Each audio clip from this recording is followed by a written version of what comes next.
Hello everyone, welcome to my channel. इस lecture में हम लूसेंट के 90 नंबर का टॉपिक भारतीय नागरिकता को डिस्कस करने वाले हैं। लूसेंट की बुक हम डिस्कस कर रहे हैं, भारतीय संविधान को हम इस लेक्चर में डिस्कस कर रहे हैं। हमारी सीरीज चल रही है, हमारे चैनल में प्लेलिस्ट बनी हुई है भारतीय संविधान लूसेंट जीके करके, तो आप जाके उसमें सारे लेक्चर, प्रीवियस लेक्चर को आसान तरीके से देख सकते हैं। और अब आपके पास भी लूसेंट है तो उससे बेहतरीन तरीके से उसको समझ के आसान तरीके से तैयारी जारी रख सकते हैं। यह लेक्चर मेरे द्वारा डिस्कस किया जा रहा है। My name is Vikram Khandelkar. तो आइए शुरू करते हैं ज्यादा देरी ना करते हुए। बस हमारे इस चैनल को सब्सक्राइब कर लो और बेल आइकन को भी प्रेस कर लो, जिससे आने वाले नोटिफिकेशन आप लोगों को मिल सके। तो आइए शुरू करते हैं ज्यादा देरी ना करते हुए। भारतीय नागरिकता की हम बात करेंगे। तो नागरिकता संबंधित प्रावधान संविधान के भाग 2 अनुच्छेद 5 से लेकर 11 में दिए गए हैं। जो नागरिकता भाग 1 हमने डिस्कस कर लिए, भाग 1 हमने डिस्कस कर चुके हैं। भाग 1 है ना, भाग 1 जो था उसमें संघ और उसका राज्य क्षेत्र था, जो अनुच्छेद 1 से लेकर 4 तक था। अब अनुच्छेद 5 से लेकर 11 तक के भारतीय संविधान में भाग 2 है। ये भाग 2 है जिसमें 5 से लेकर 11 तक के अनुच्छेद दिए गए हैं और उसमें नागरिकता संबंधित प्रावधान रखे गए हैं कि कैसे प्रकार की नागरिकता दी जाएगी, कैसे दी जाएगी, क्या दी जाएगी। तो आइए शुरू करते हैं। तो ये भाग याद रख लो और अनुच्छेद याद रख लेना है। तो देखिए 5 से लेकर 11 अनुच्छेद है ना। तो भारत में एकल नागरिकता का प्रावधान है। कभी पूछा जा सकता है भारत में किस प्रकार की नागरिकता का प्रावधान है, तो एकल नागरिकता का प्रावधान है। और एकल नागरिकता का प्रावधान ये ब्रिटेन से लिया गया है, ब्रिटेन से लिया गया है। कभी पूछा जा सकता है ब्रिटेन में भी एकल नागरिकता का प्रावधान है, जबकि अमेरिका में दोहरी नागरिकता का प्रावधान है। तो पूछा जा सकता है भारत में कैसी नागरिकता दी जाती है, एकल नागरिकता का प्रावधान है, एकल नागरिकता दी जाती है। उसके बाद देखिए फ्रेंड्स, अनुच्छेद 5 से लेकर 11 तक तो है। तो अनुच्छेद जो 11 है उसमें क्या लिख रखा है? अनुच्छेद 11 में लिख रखा है कि अनुच्छेद 11 के तहत, यानी इसके तहत संसद को यह अधिकार है कि नागरिकता संबंधित प्रावधान में किसी भी प्रकार का कानून बना सकती है। और संसद ने इस अनुच्छेद का प्रयोग करते हुए, कौन से अनुच्छेद का? अनुच्छेद 11 का प्रयोग करते हुए नागरिकता संबंधित अधिनियम, देखो ये जो लिखा हुआ है भारतीय नागरिकता अधिनियम 1955 संबंधित अधिनियम बनाया, जिसके तहत 5 प्रकार से नागरिकता प्रदान की जा सकती है। क्वेश्चन पूछा जा सकता है कितने प्रकार से नागरिकता प्रदान की जाती है भारतीय नागरिकता अधिनियम 1955 के तहत? तो 5 प्रकार की नागरिकता, 5 प्रकार से नागरिकता प्राप्त की जा सकती है। तो 5 प्रकार कौन कौन से हैं? तो ये एक अधिनियम याद रख लो। सबसे पहले कौन सा अधिनियम बनाया गया था? तो 1955। देखो देश जब संविधान लागू हुआ 26 जनवरी 1950 को, तो एक भारतीय यानी नागरिकता संबंधित अधिनियम बन गए थे, यानी भारतीय अनुच्छेद बन गए थे। लेकिन उसमें कुछ संशोधन करने के लिए इनने एक अधिनियम बनाया जिसका नाम था भारतीय नागरिकता अधिनियम 1955। तो इसके आधार पर 5 प्रकार से आप नागरिकता ले सकते हैं। तो 5 में से कौन सी पहली कौन सी? जन्म से। तो पहली क्या है? जन्म से। तो क्या है इसमें, क्या लिखा है? प्रत्येक व्यक्ति जिसका जन्म संविधान लागू होने अर्थात 26 जनवरी 1950 को या उसके पश्चात भारत में हुआ है, तो वह जन्म से भारत का नागरिक होगा। वह जन्म से भारत का नागरिक होगा।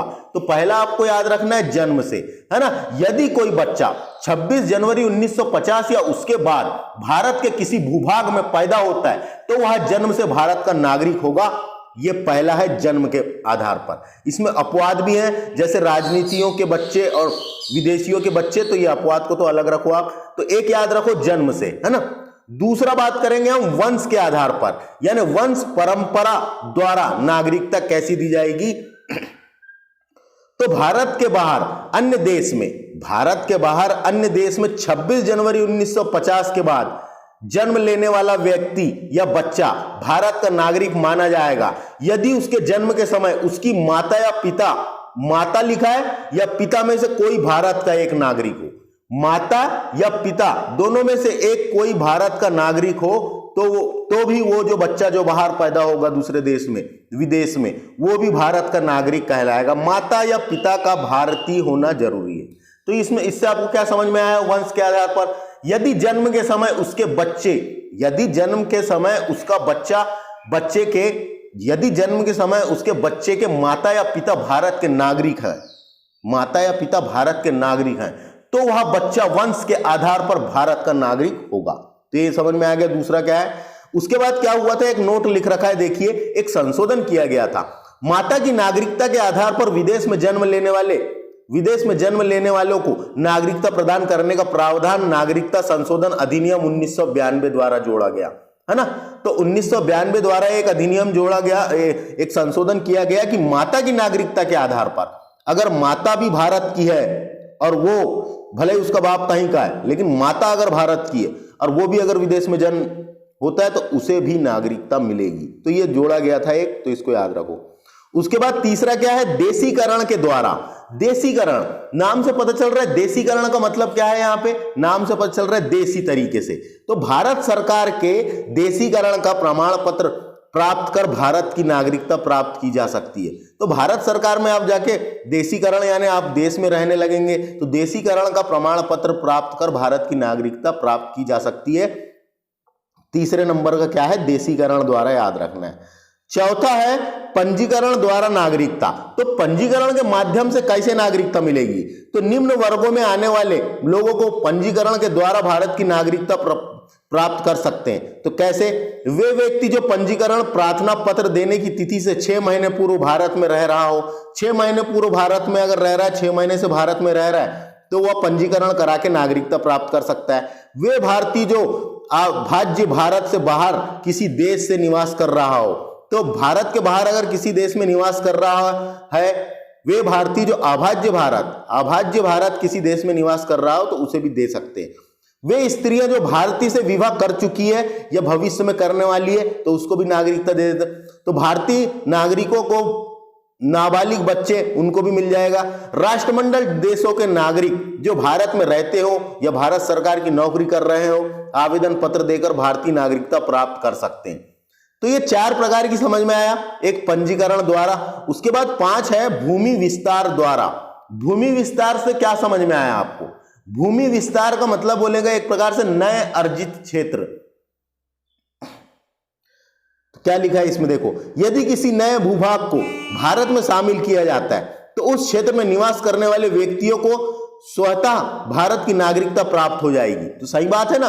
मान लो देखो, आपने एग्जांपल के लिए जैसे सिक्किम बाद में भारत में शामिल हुआ, तो सिक्किम में रहने वाले जो लोग थे वो भारत में शामिल हो गए तो भारत की नागरिकता ऑटोमेटिकली उनको मिल गई। तो वही बात की गई है, भूमि विस्तार द्वारा या नए अर्जित क्षेत्र भारत में शामिल करेंगे तो उनको भी नागरिकता दे दी जाएगी।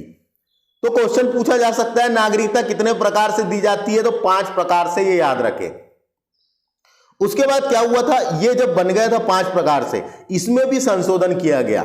इसमें क्या हुआ, एक संशोधन किया गया जिसका नाम था भारतीय नागरिकता संशोधन अधिनियम 1986। तो 1986 में इतने साल तक के ऐसे ही चल रहा था। इतने साल के बाद इनको कहीं कमियां लगी बहुत सारी नागरिकता संबंधित प्रावधान में, तो इनने भारतीय नागरिकता संशोधन अधिनियम लाए 1986 में। पूछा जा सकता है सबसे पहले कौन सा अधिनियम बना था, तो 55 वाला बना था। दूसरे नंबर में ऐसा कौन सा अधिनियम आया जो वर्तमान में चल रहा है और उससे बहुत सारी चीजें चल रही है, तो वो है दूसरे नंबर का जो भारतीय नागरिकता संशोधन अधिनियम 1986 आया था, है ना। तो अब बात करेंगे हम इस अधिनियम के बारे में, इसमें क्या थोड़ा सा चेंज किया गया था। तो इस अधिनियम के आधार पर भारतीय नागरिकता संशोधन अधिनियम 1955 में निम्न प्रकार के संशोधन किए गए थे। जो ऊपर वाला अधिनियम था उसमें निम्न प्रकार के संशोधन किए गए थे। तो क्या क्या संशोधन किए गए हम देखते हैं। अब भारत में जन्मे केवल उस व्यक्ति को ही नागरिकता प्रदान की जाएगी। अब भारत में जन्मे केवल उस बच्चे को ही नागरिकता प्रदान की जाएगी जिसके माता पिता में से एक भारत का नागरिक हो। जिसके माता या पिता में से एक भारत का नागरिक हो, उनके पास सर्टिफिकेट हो कि हम यहाँ के नागरिक हैं, वोटर आईडी हो, आधार कार्ड बना हुआ हो, आपको कहीं ना कहीं हो नाम चढ़ा हो, तो उस आधार पर ही दी जाएगी। तो ये एक संशोधन किया गया था। अब भारत में जन्म लेने वाला बच्चा उस व्यक्ति के नागरिकता कब प्रदान की जाएगी, उसके माता पिता में से एक भारत का नागरिक हो। दूसरा संशोधन क्या किया गया था, वो व्यक्ति या जो बच्चा व्यक्ति पंजीकरण के माध्यम से भारतीय नागरिकता प्राप्त करना चाहते हैं, उन्हें अब भारत में कम से कम 5 साल रहना पड़ेगा। पहले यह अवधि 6 महीने की थी। अब भी अपन ने पढ़े थे ना कि इसमें 6 महीने रह लो और फिर पंजीकरण करा लो और नागरिकता ले लो। नहीं, अब कम से कम 5 साल आपको भारत में रहना पड़ेगा जब आपको पंजीकरण के माध्यम से नागरिकता प्रदान की जाएगी। आप आगे 5 साल यहां रहो, 5 साल की अवधि में चुनाव तो होते ही है, सर्वे वर्वे होगा और सर्वे होगा तो ऐसे ही आपको मिल जाएगी आप कौन से वार्ड में रहते हैं, क्या लिखा पढ़ी होगी और आपको वोटर आईडी मिल जाएगी और वो। लेकिन आप खुद स्वतः जाना चाहेंगे भारत सरकार के पास तो सरकार के पास जाके वहां पंजीकरण करा के 5 साल रह लो। पहले बता दो सरकार को आकर 5 साल रहो, पंजीकरण करवाओ, तो 5 साल रहना जरूरी है। ये संशोधन कर दिया गया। उसके बाद देखिए, उसके बाद और क्या संशोधन किया गया देशीकरण में। क्या संशोधन, तो देशीकरण द्वारा नागरिकता तभी प्रदान की जाएगी जब संबंधित व्यक्ति कम से कम 10 वर्ष तक भारत में रह चुका हो। तो 10 आपको देशीकरण के माध्यम से अगर अब वर्तमान में 1986 के अधिनियम के बाद अगर चाहिए देशीकरण के द्वारा तो 10 साल भारत में रहना जरूरी है। तो पंजीकरण के माध्यम से 5 साल, देशीकरण के माध्यम से 10 साल, ये याद रखना है आपको, पेपर में पूछा जा सकता है। पहले यहां अवधि 5 वर्ष थी, है ना। नागरिकता संशोधन अधिनियम 1986 जम्मू कश्मीर और आसाम सहित भारत के सभी राज्यों पर लागू है। तो ये वाला जो नागरिकता संबंधित अधिनियम आया था 1986, ये जम्मू कश्मीर सहित भारत के सभी राज्यों में लागू है ना। तो ये समझ में आ गया फ्रेंड्स, 3 प्रकार के संशोधन किए गए थे, है ना। एक ये वाला पहला, दूसरा पंजीकरण में 5 साल, देशीकरण में 10 साल। ये परीक्षा में पूछा जाता है, इसको आपको याद रखना है। अब यहां क्या लिख रखा है, भारतीय नागरिकता का अंत कैसे कर सकते हैं। तो भारतीय नागरिकता का अंत या समाप्ति, भारतीय नागरिकता का अंत या भारतीय नागरिकता की समाप्ति 3 प्रकार से क्वेश्चन पूछा जा सकता है। भारतीय नागरिकता की समाप्ति कितने प्रकार से की जाती है, तो 3 प्रकार से कर सकते हैं। 3 प्रकार कौन से, तो देखो सबसे पहले क्या लिखा हुआ है, भारतीय नागरिकता का परित्याग करके, यानी इसको बोलेंगे हम पहला वाला स्वेच्छता से कि आपको नहीं रहना है, आपने परित्याग कर दिया, आपने परित्याग कर दिया स्वेच्छता कि मैं भारत का नागरिक नहीं हूं। तो ये क्या लिखा हुआ है, नागरिकता का परित्याग करके का मतलब स्वेच्छता से आप नागरिकता का परित्याग कर देंगे। जैसे लोग इस्तीफा देते हैं तो स्वेच्छता से, कभी पूछा आपकी मर्जी के ऊपर है, स्वेच्छता से, है ना। एक ये। दूसरा है किसी अन्य देश की नागरिकता स्वीकार कर लेने पर। तो दूसरे नंबर का क्या है, किसी अन्य देश की, यानी किसी अन्य देश की नागरिकता ग्रहण करने पर आपकी नागरिकता वैसे ही समाप्त हो जाएगी। क्या कि हमारे यहाँ तो एकल नागरिकता का प्रावधान है। मान लो आप यहां से चले गए ब्रिटेन में रहने लगे 5-6 साल, तो यहां से आपका काम खत्म। यहां से आप वहां का अगर नागरिकता आपने हासिल कर ली तो यहां काम खत्म। क्या लिखा है, किसी अन्य देश की नागरिकता स्वीकार कर लेने पे ऑटोमेटिकली नागरिकता समाप्त हो जाएगी। तीसरा क्या है, सरकार द्वारा नागरिकता छीनने पर। तो सरकार चाहे तो आपकी नागरिकता छीन सकती है। कैसे, आप देश विरोधी गतिविधियां करने पर, आप मान लो देश विरोधी कोई गतिविधि कर रहे हो, देश के खिलाफ कोई गतिविधि कर रहे हो, तो आप सरकार आपकी नागरिकता छीन सकती है। मान लिया जी कई लोग दिवालिया घोषित हो जाते हैं, कई लोग देश विरोधी गतिविधियां करते हैं, तो उस तरीके से आपकी नागरिकता समाप्त की जा सकती है। तो समझ में आया कि दोस्तों ये क्वेश्चन आएगा यहां से कि नागरिकता कितने प्रकार से प्राप्त की जा सकती है। तो 5 प्रकार से, और कितने प्रकार से छीनी जा सकती है या समाप्त की जा सकती है, तो ये 3 प्रकार से। तो ये 3 प्रकार आपको याद रखना है। पहला प्रकार कौन सा था, स्वेच्छता से।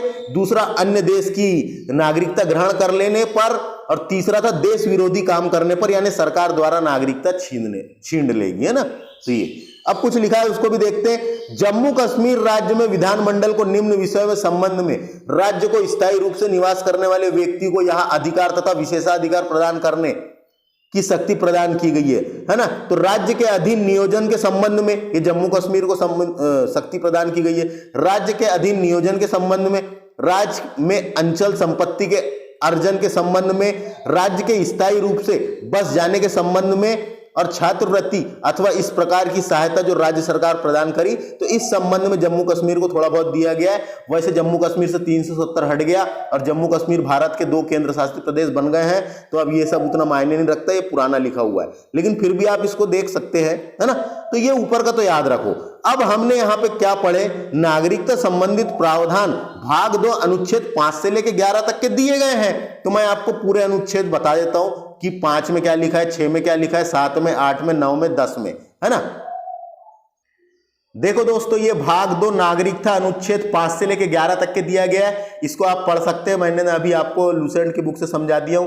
उसके बाद देखो अनुच्छेद 5 में क्या लिखा है, तो भारत से नहीं, जन्म से भारत का नागरिक हो, तो जन्म से भारत का नागरिक हो, यह अनुच्छेद 5 में लिख रखा है कि संविधान के प्रारंभ में नागरिकता, है ना, संविधान के प्रारंभ में नागरिकता। कभी पूछा जा सकता है अनुच्छेद 5 में क्या लिखा है, तो संविधान के प्रारंभ में जो नागरिकता दी गई थी उससे संबंधित यहां पे बातें बताई गई है। तो ये भी मैंने आपको बता दिया, आप देख सकते हैं।